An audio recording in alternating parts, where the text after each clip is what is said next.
मध्य प्रदेश तक है। मध्य प्रदेश के करोड़ों लोगों की भरोसेमंद आवाज। मध्य प्रदेश तक न्यूज, खबर तो दिखेगी, अंजाम चाहे जो हो। 1 जुलाई से देश भर में लागू होने वाले 3 नए अधिनियम को लेकर जागरूकता अभियान चलाया जा रहा है।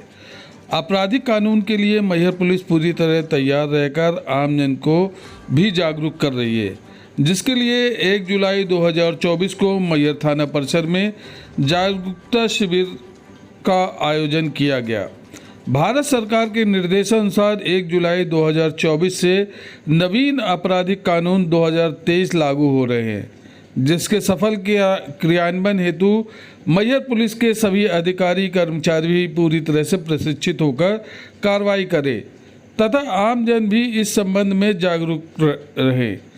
इसी तारतम्य में वरिष्ठ अधिकारियों द्वारा समस्त अधिकारियों को प्रशिक्षण कार्यशालाएं व आम जनता में भी इसका प्रचार प्रसार हेतु कार्रवाई के दिशा निर्देश दिए गए थे।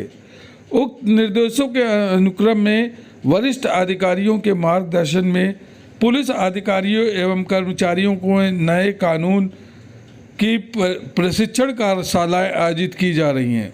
साथ ही आम नागरिकों के बीच भी जाकर नए कानून के विभिन्न प्रावधानों व सुविधा के बारे में प्रचार प्रसार किया जा रहा है।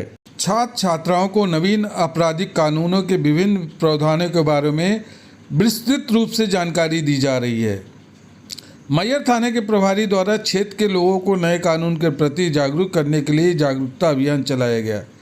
मार्गदर्शन में जनसंवाद कार्यक्रम हुआ, जिसमें लोगों को 3 नए कानून भारतीय न्याय संहिता, भारतीय नागरिक सुरक्षा संहिता, भारतीय साक्ष्य अधिनियम के बारे में बताया गया। नए कानून के तहत CRPC में जहां कुल 484 धाराएं थीं, वहीं भारतीय नागरिक सुरक्षा संहिता BNSS में 541 धाराएं की गई हैं। अब कोई भी नागरिक अपराध के सिलसिले में कहीं पे भी 0 पर FIR दर्ज करा सकेगा।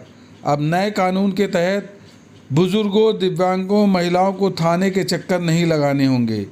SP डॉक्टर सुधीर अग्रवाल ने बताया कि नए कानून लागू होने के बाद कानून से संबंधित लोगों को बेहतरीन सेवाएं मिलेंगी, जिसमें मैहर कलेक्टर रानी वाटेड, पुलिस अधीक्षक सुधीर अग्रवाल, मैहर SDM विकास सिंह, मैहर जिला अपर न्यायाधीश नीरज शर्मा, मजिस्ट्रेटगढ़, छात्र छात्राएं, मैहर के गणमान्य नागरिक उपस्थित रहे।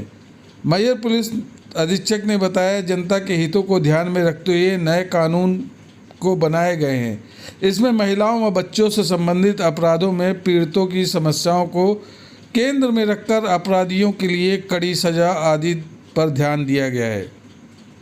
कहीं पर भी घटना होने की स्थिति में कहीं पर भी FIR की सुविधा तथा E-FIR का भी प्रावधान है।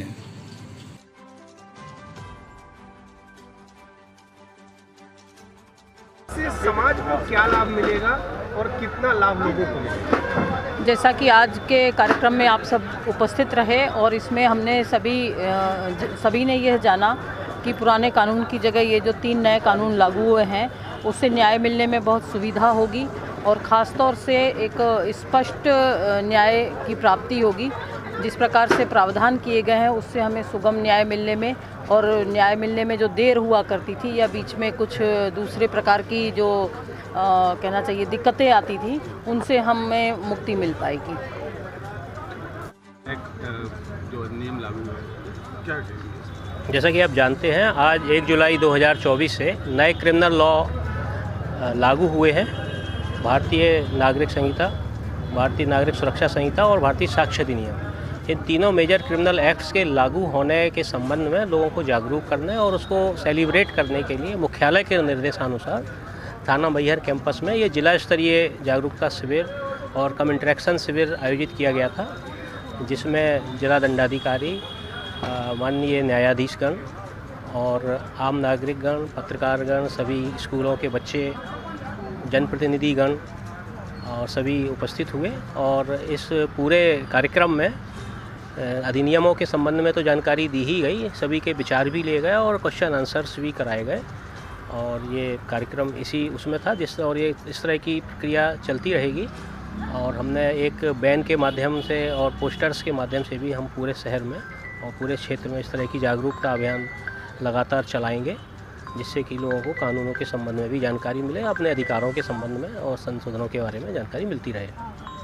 चेंज करने में 163 सालों बाद नए कानूनों की घोषणा हुई। सबसे पहले तो मैं ये कहना चाहूँगा कि कानूनों में संशोधन नहीं हुए हैं, बल्कि भारतीय दंड संहिता, दंड प्रक्रिया संहिता और भारतीय साक्ष्य अधिनियम 1872 इन तीनों कानूनों को रिपील कर दिया गया, यानी निरसित कर दिया गया है 1 जुलाई 2024 से। और भारतीय न्याय संहिता, भारतीय दंड संहिता के स्थान पर भारतीय नागरिक सुरक्षा संहिता, दंड प्रक्रिया संहिता के स्थान पर लाई गई है। सबसे ज़्यादा जो नए प्रावधान हुए हैं इन्हीं दोनों अधिनियमों में हुए हैं। और भारतीय दंड संहिता में दंड शब्द का उल्लेख किया गया है। यहाँ पर मैं भारत के माननीय गृह मंत्री अमित शाह जी को धन्यवाद देना चाहूँगा कि उन्होंने पहली बार संविधान की अनुच्छेद 142 के अतिरिक्त पहली बार किसी कानून में न्याय शब्द का उल्लेख किया गया, भारतीय न्याय संहिता। और इस देश के नागरिक की सुरक्षा की चिंता उन्हें थी और इसीलिए उन्होंने जो सब्सटेंशियल प्रोसीजर है, प्रक्रिया तो के स्थान पर उन्होंने नागरिक सुरक्षा का वादा किया है और उस कानून का नाम दिया भारतीय नागरिक सुरक्षा संहिता। और ये जो सुरक्षा है नागरिकों की, ये अपराध को लेकर के है और अपराधियों से लेकर के है। कानून में बहुत व्यापक बदलाव हुए हैं और न्याय को सुगम बनाया गया है और नागरिकों के लिए पारदर्शी बनाया गया है। और निश्चित रूप से ये कानून जब लागू होंगे, आगे इनकी जब व्याख्या होगी, तो हम सब के लिए ये मील का पत्थर साबित होंगे। भी परिवर्तन की कहीं ना कहीं ज़रूरत है, ऐसा आपको महसूस होता है बतौर कानूनविद? देखिए, मेरा कहना ये है कि भारतीय न्याय संहिता सबसे ज़्यादा जो हम इंगेज होते कानूनों में, वो भारतीय न्याय संहिता को लेकर के है। और जितने भी आपराधिक मामले हैं, सबकी जो प्रक्रिया है वो दंड प्रक्रिया संहिता निर्धारित करती थी, जिसके लिए अब बेनिसेस करेगी। तो ये ऐसे कानून है जिससे नागरिक सबसे ज़्यादा प्रभावित होता था। बाकी जो कानून है, बाकी जो अपराध हैं, वो स्पेसिफिक ऑफेंसेस हैं। जैसे अभी 26 तारीख को टेलीकम्युनिकेशन एक्ट लागू हो गया, तो उससे हर व्यक्ति इतना इंगेज नहीं होगा, लेकिन बीएनएस से हर व्यक्ति इंगेज होता है। तो इसमें जो प्रोविज़न किए गए हैं, ये हर व्यक्ति के जीवन को किसी न किसी रूप में, चाहे वो अपराधी हो, चाहे सूचनाकर्ता हो, चाहे विटनेस हो, किसी भी न किसी रूप में प्रभावित करता है। तो इसमें जो परिवर्तन हुए वो बहुत प्रशंसनीय और सराहनीय है। न बेमतलब के मुद्दे, न बेमतलब की बहस, खबर सिटी से लेकर गांव तक की, संसद से लेकर सड़क तक की, मध्य प्रदेश तक है। मध्य प्रदेश के करोड़ों लोगों की भरोसेमंद आवाज, मध्य प्रदेश तक न्यूज। खबर तो दिखेगी, अंजाम चाहे जो हो।